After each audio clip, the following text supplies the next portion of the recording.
Halo, selamat pagi. Perkenalkan, nama saya Arno Lucian Simbirelai. Saya dari semester 2B.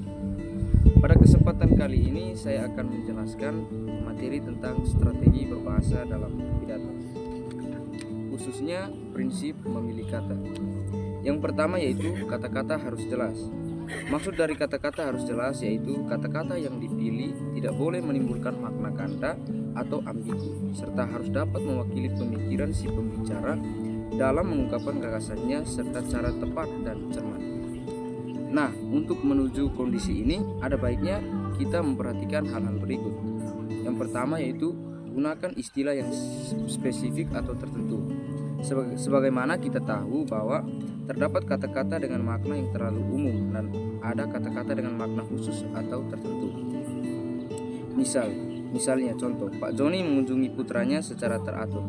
Kalimat ini terlalu umum. Sebaiknya yang digunakan, Pak Joni mengunjungi putranya sebulan sekali. Yang kedua yaitu gunakan kata-kata yang sederhana. Public speaking adalah komunikasi dalam rangka menyampaikan pesan, gagasan, atau ide pembicara kepada publik atau audiens. Agar pesan tersebut dapat dipahami dan dicerna dengan baik oleh audiens, pembahasan perlu disederhanakan, salah satunya dengan memilih dan menggunakan kata-kata yang sederhana. Yang kedua yaitu kata-kata harus tepat. Penggunaan kata-kata dalam public speaking sangat bergantung dari latar belakang pembicara publik, serta keadaan audiens yang dihadapi, jenis pesan, dan situasi komunikasi saat itu. Dalam forum resmi, biasanya kata-kata yang dipakai cenderung formal dan baku. Namun dalam forum yang lebih santai atau informal, kata-kata yang digunakan bisa lebih luas atau fleksibel. Seorang pembicara publik yang bergaya orator energik akan menggunakan kata-kata dengan penuh semangat. Sebaliknya, pembicara publik dengan pembawaan kalem akan berkata-kata lembut tapi tetap berbobot. Itu semua hanya soal pilihan. Namun ada beberapa hal yang perlu kita perhatikan. Yang pertama yaitu hindari kata-kata klise. Kata klise adalah kata yang sudah sangat sering digunakan dan tidak sesuai lagi dengan semangat zaman. Penggunaan kata-kata klise selain membuat pidato tidak menarik, juga akan membuat audiens bosan dan menganggap si pembicara sebagai orang miskin kata dan tidak up to date.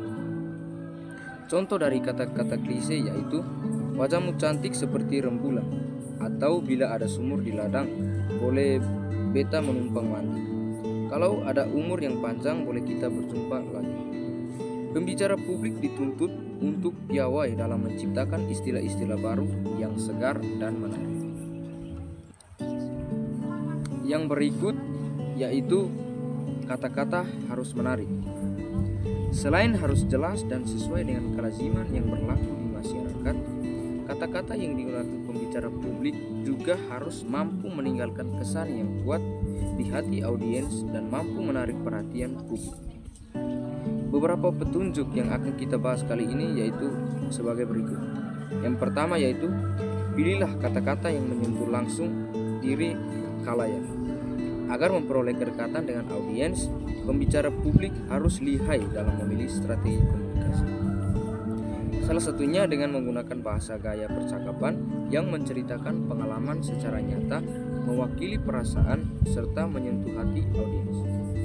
Saat berbicara di hadapan masyarakat bahwa sebaiknya kata-kata yang digunakan juga kata-kata yang hidup dalam percakapan audiens sehari-hari. Misalnya, saudara harus hidup hemat. Ini lebih efektif dan mengena dibandingkan mengatakan untuk mencapai hidup yang berkecukupan. Saudara perlu menuntut diri sendiri untuk tidak berperilaku boros. Pilihan menggunakan kata ganti orang kedua seperti Anda, saudara, atau kamu akan lebih mengena dan akrab dibandingkan menggunakan kata ganti orang ketiga, misalnya seseorang, dia, atau mereka.